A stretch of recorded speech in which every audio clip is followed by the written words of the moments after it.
First and foremost, I know obviously you mentioned she was going to go for a scan when the swelling came down. I don't know if that's been done yet, but how's Kirsty?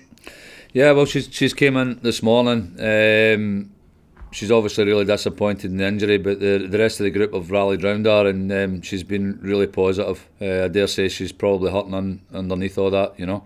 But listen, she's still, as you said there, she'll get the scan today at some point, and then we'll have a clearer picture as to what damage is actually done to her knee. She looked devastated when she came off yesterday, come down to tunnel, and naturally so.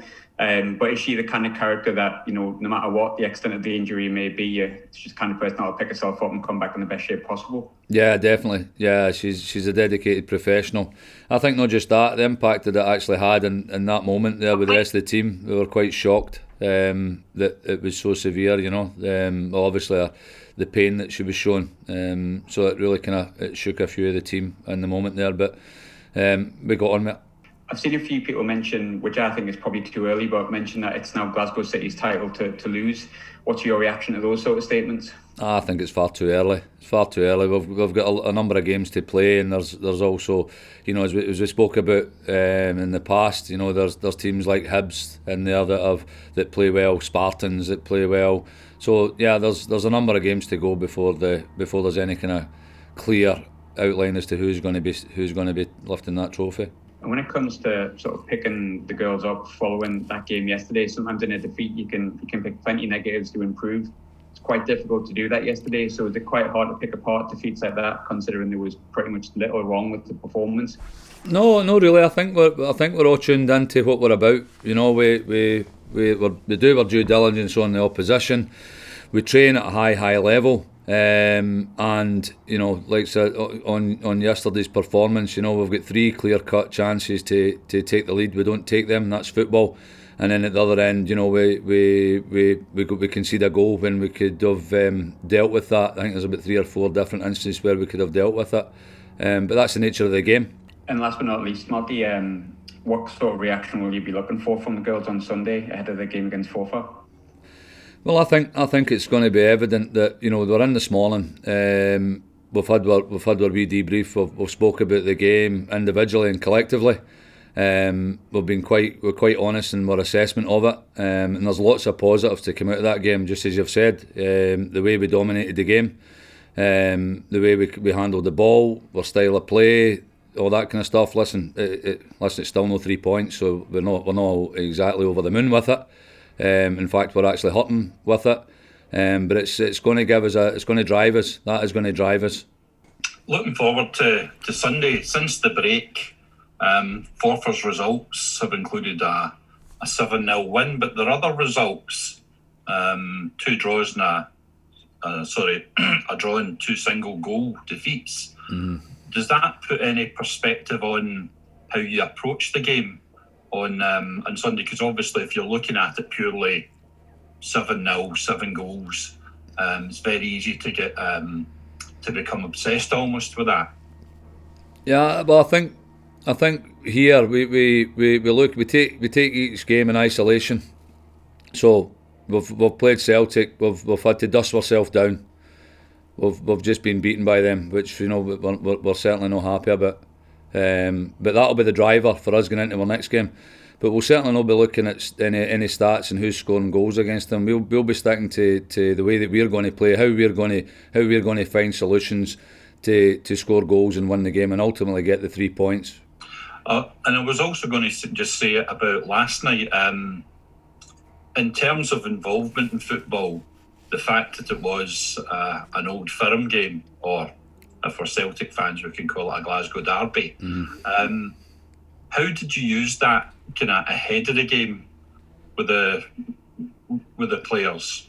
You know, did it actually feel as though you were involved in, you know, a real life Old Firm game? Well, I think it was a great boost for women's football. You know, getting to play the game at Parkhead, Rangers and Celtic coming together, being on the television. I thought it was a great spectacle for the women's football. And you know, obviously we didn't get the result that we wanted.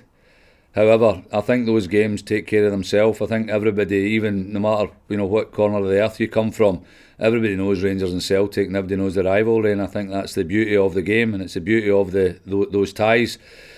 Our girls get a vast amount of experience out of that game, and in many ways, the defeat, which is hurting everybody, is part of their development, part of them understanding what it means to play for Rangers Football Club. You're going to have to stand up and be counted in playing these games at Celtic Park or at our home game, our home ground. So I think overall, I think they don't need too much motivation in those games. It was probably more about being able to control your emotions, which I thought we'd done. I thought we had spells in the game where we really played some nice football. We managed to keep possession. We just didn't have that killer bit at the end where, and that's top end football. You must, when you create the chances like we created numerous chances, but the three that came out for myself, that we've got to at least score one of those goals, that would then put a different dimension on the game. Obviously, last night's result was a 1-0 defeat with a late goal. Very similar to November. It felt like all kind of watching the same game.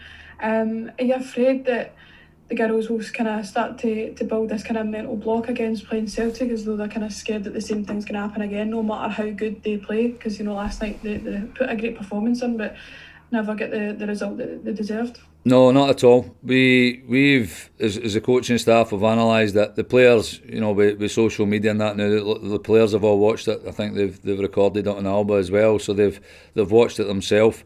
No, there's no way there's a mental block. No, given the performance levels that we put in and the way that I felt we dictated the game. I don't think that we were really barring the goal. Everything, defensive wise, our structure was good. To be fair, the goal that we lose, we've spoke about it. We could have done better in 3 or 4 different instances there that we should have dealt with it and didn't deal with it. So that kind of catalogue of events there led to us losing a goal. And when we lost a goal in the last 10 minutes, it's going to be very difficult. It's a big mountain to climb to get yourself back into the game. But I still felt that we could have still scored. Last, you mentioned obviously you dominated the game. Everybody seen that Rangers were, for the full kind of 80 minutes until that goal were certain to grab that goal to win. Is it harder to lose a game in that fashion than it would be if Celtic had kind of dominated and won 3-4-0? Is it harder to lose a game in that fashion? I think what was evident was that we gave a good account of ourselves, and that the way that we approached the game, the way that we played the game, the way that we competed in the game was there for all to see.